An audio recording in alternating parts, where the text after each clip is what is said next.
Hi there, this is part 3.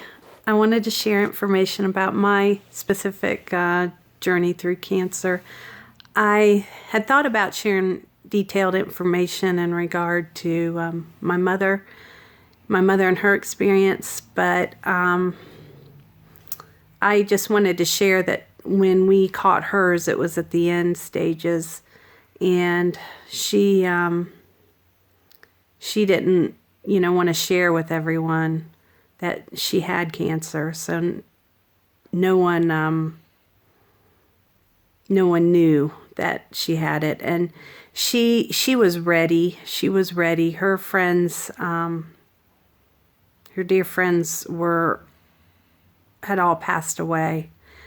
And she had seen a lot of what cancer can do to people, and it was her decision not to continue going through treatments.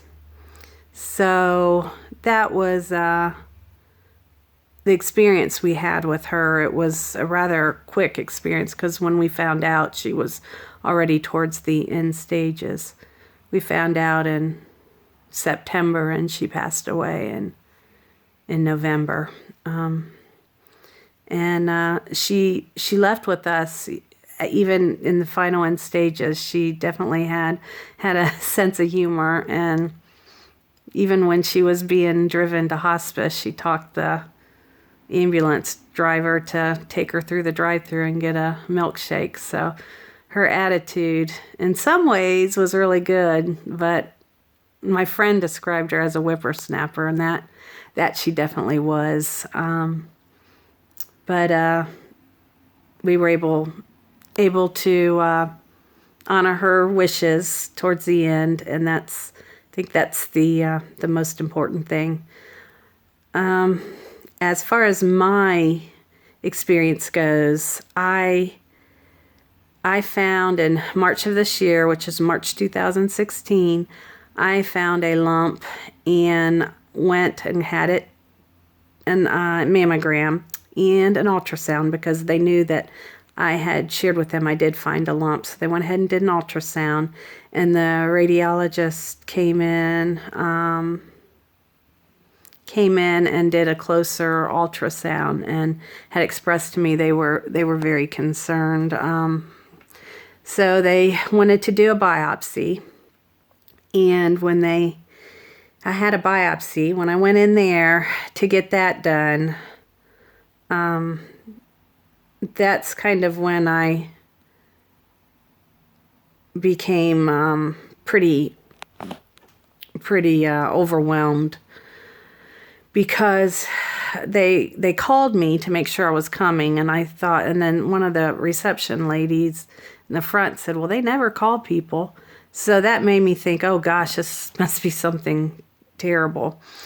And I went in there, and they did the biopsy, had the lab results come back, and they did a biopsy. Oh, and they did some scans and found more than one spot on my breast and my lymph nodes. And they decided to get them tested. So I had to wait for a few days for the test results. And I know that I found out the results. I was on my way up north to visit some friends, and that's when they called and shared the results with me. I found out I have invasive ductal carcinoma, stage 3, and I don't think when she called the first time that I knew the results, if it spread or not. I think I found that out when I returned.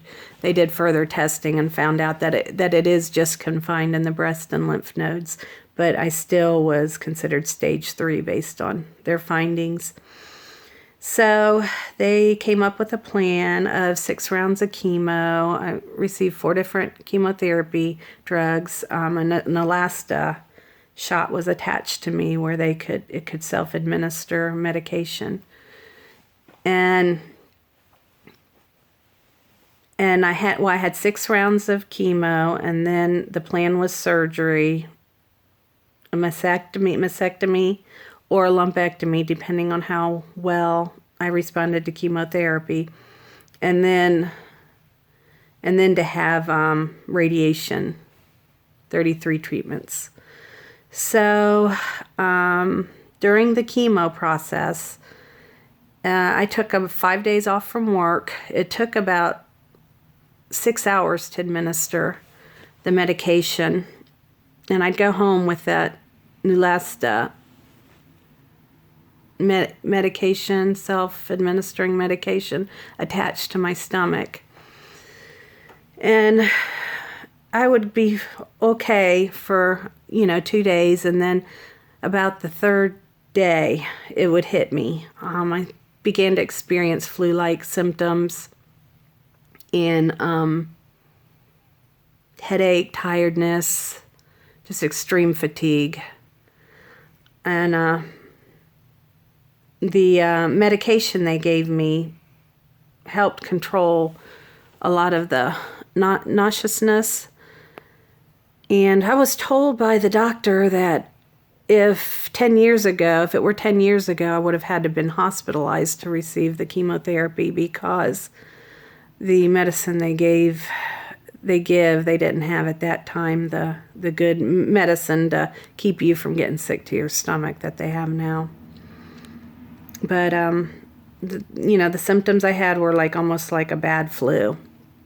And I can remember each time going into chemo, there were certain triggers of stuff that I would see, like they would pass out sandwiches, during treatment, just to, make people feel as comfortable as they can, during this experience. And I got to the point where even to this day right now, you show me white bread and it's like, ugh, I had a horrible,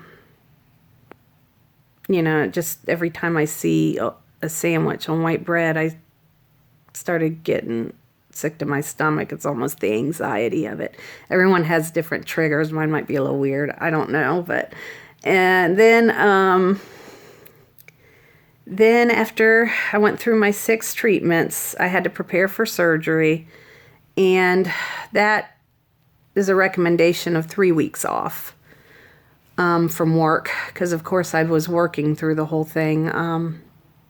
And I went through the surgery in September. I was receiving chemo once every 3 weeks through August. Had a 4-week time off, and then started preparing for the surgery. And that in itself was hard with the drainage tubes, I had to have them hooked to me for a week. But once they were able to remove those, that was a lot better and started the healing process. I had to have a mastectomy. I did not qualify for a lumpectomy because they just felt, for precautious reasons, that they felt that was the best, that was the best plan of action. And then after my surgery, during the surgery, they took out the lymph nodes, had them tested. I had 12 lymph nodes tested, and of those 12, 3 still continued to show positive, about the size of a grain of rice, is how they described it. 3 were positive for breast cancer cells. My tumors, they said it just is incredible that they actually dissolved completely, and there was no evidence of cancer in my breast anymore. So I was very pleased about that. Then I started the radiation treatment, 33 rounds. Today is my last day of radiation, so I'm really excited. With that, tiredness, I think it's just because of everything accumulating. tiredness with the radiation, and also the burning. The burning is, I think if you have like maybe 16 treatments or something, it's not quite as bad. But once you get in I had 7 weeks of radiation.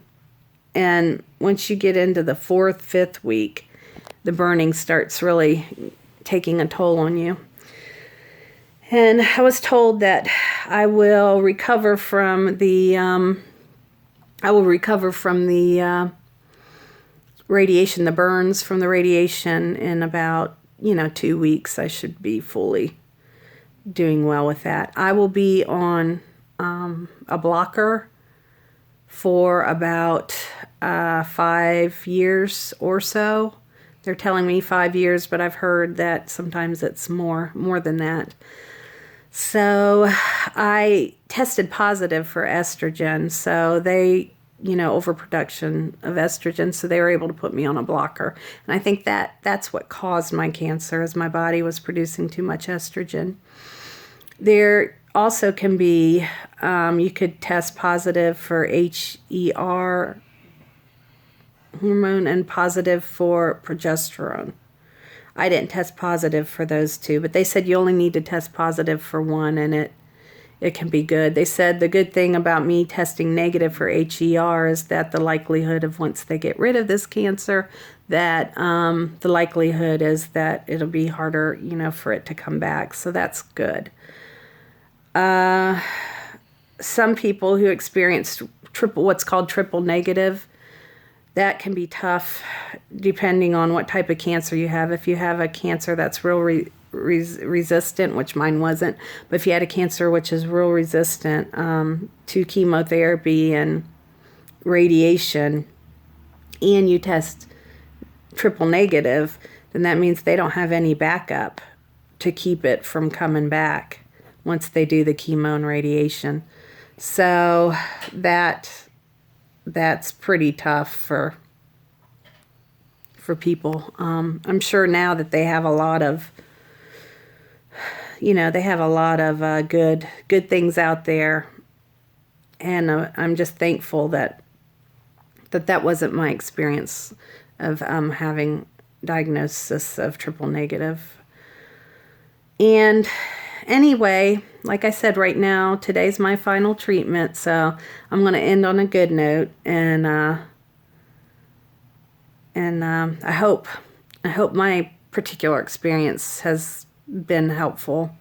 I plan on doing maybe 1 or 2 more tapes, one on the grief process, another one just on kind of coping mechanisms to get through the process. I use a lot of humor and a lot of distraction to get through this, and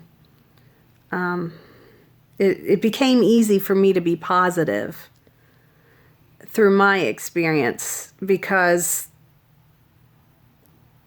I knew that I was told that I had a really good chance for an outcome, complete remission. So that, and going through what I went through with my husband, at this point, anything is better, So I'm thankful that my chances of even maybe cancer never coming back, which is a realistic plan at this point. So that's the goal, is for it to never come back. So anyway, you all take care. I hope this helped, and I'm going to end it now. Thank you.